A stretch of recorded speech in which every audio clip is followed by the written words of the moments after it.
I fix my eyes on Christ. I fix my eyes on... Hey, what's going on, everyone? Welcome to another episode of Colton's Reviews, where I like to review Bibles, books, and other theology-related things. It has been a minute, so I apologize for that. For this long-form content, I've been doing some shorts and just kind of fun things to fill space, but it has been a minute since I've made a more long-form video. So here we are today doing that. My wife and I have just been dealing with an immense amount of personal hardship in life right now.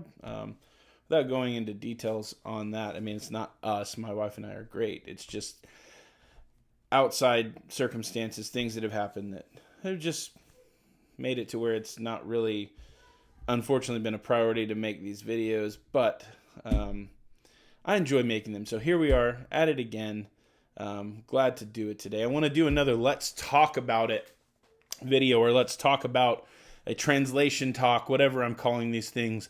I don't remember. If you've been watching my shorts, you probably know that I have a bit of a goofy side. So that's probably going to come out a little bit more as I've become more comfortable doing this sort of thing. Today I want to talk about the translation of the New American Standard Version of the Bible. This is a very popular version of Scripture. I want to talk about things that I like about it and things that I don't. You probably, if you know much about the NASB, you probably have a connection in your mind to several Bible teachers and pastors who have used the New American Standard Version. John MacArthur being a really popular one who does. I think Charles Stanley, from different sort of faith traditions there-ish. But people have used the NASB for quite some time. It's particularly seems to be popular in Bible churches. So more of like the dispensational sort of camps. But that's not necessarily like a limit to it at all. It just seems to be where it pops up. Which is not me, by the way, I'm not a dispensationalist, but I still love the New American Standard Bible. So let me talk about some reasons why. First off, let me show you one of them. This is my favorite NASB that I own. It's just a thin line reference edition. I think that's what it's called. I don't know if it actually has the name of what the edition is called. This is an older one. So you can't get this one anymore, I don't think. Classic Reference Bible is what it's called.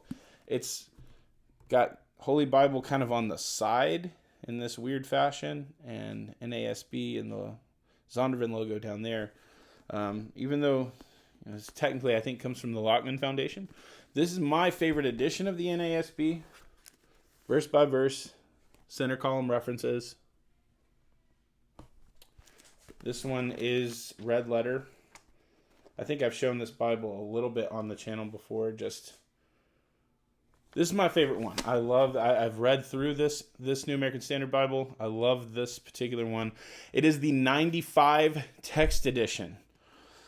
So that's a topic here in a minute for another discussion. But what is the NASB known for? What do I like about the New American Standard Version? Well, first off, I really like the scholarly effort behind it. I really like the word for word more dynamic, or not dynamic, the word for word more formal equivalent approach to the New American Standard Bible. It seeks to be quite literal in its translation philosophy, and it's really what it's known for, is being the very literal Bible translation, and I do like it for that.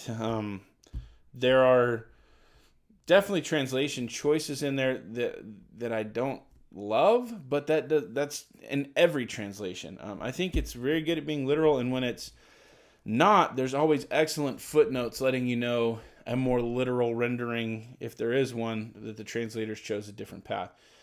Great for that. Really enjoy that. Another thing that I really like about the NASB is how it handles textual variants, or stuff that might be in the majority text that's not in the earliest manuscripts. I like how it keeps them in the text in brackets. but they're in line in the text. And these are things like, the end of the Lord's Prayer, where it says, yours is the kingdom and the power and the glory forever. Things like the Ethiopian eunuch story in the book of Acts, where Philip tells him, you may be baptized if you believe with all your heart. Stuff that's kind of taken out of these more critical text editions, which the New American Standard is a critical text edition. But it leaves most of that inline in the text, with the exception of 1 John 5:7, that comma Johannium thing is not in there. I'm not sure if there's a note or not. I haven't checked. But it leaves those things in brackets. I like that. That's one of my least favorite things about the ESV. And I love the ESV, but I wish they would have kept those in the text, in line, put it in brackets to indicate that it's not in some of the earliest manuscripts, if you want to do that. But I love the way it handles that. I think it's a great way to handle it. Another thing that I really like about the New American Standard Version is that it tends to be a great study tool. Now, I know that sounds condescending maybe to people who use it for everyday use. And I'll get to why I don't here in a minute, but every time I'm studying, I think I go to it to see how they've rendered it. And I always get great benefit from doing that. Seeing the more literal renderings they come up with, or in some cases just a different rendering, checking the footnotes and the things that are available there. I really love it. And if you know anything about sort of the background of the NASB, you know that it is related to the Legacy Standard Bible, which is out now, which I've already sort of done a translation talk on. So I like the NASB for similar reasons that I like the Legacy Standard Bible. I like the LSB's translation of Yahweh in the text quite a bit better. But nonetheless, those are a few things that I like about the New American Standard. Really enjoyed those things about it. Let's get to some things that, not really for me. That doesn't mean that they're bad. That this is bad. I love this translation, but it's the reason it's not my everyday reading Bible. Number one, the flow, man. I don't like the word flow of the NASB. Some people use things like wooden to describe how it reads and things like that. I don't know if I would go that far to say that it's just that clunky, but it's definitely clunky to me. It doesn't retain poetic beauty very well, in my opinion. It's just not an easy reading Bible, and I know it's more literal. I'm not trying to knock it for that, but I think other translations like the New King James and the ESV retain poetic beauty while being very literal translations, so it can be done. The NASB, for me, that's why it's that sort of study tool more than it is a daily reader, because reading the Word of God to me is not merely about, trying to dig into each individual word, but the flow of thought as well. So I really don't like that about the New American Standard. The second thing is actually the direction it seems to be going sort of all over the place. There's a 77, I believe, edition that's older that a lot of people love, that I have a Thompson Chain Reference edition of that one, I believe. It's interesting. It retains some like King James type language and some of the Psalms and things. So, and then you had the 95, which is this one. It was the staple for a long time, and really loved the 95. I think it's probably the most beloved of the NASB. Could be wrong.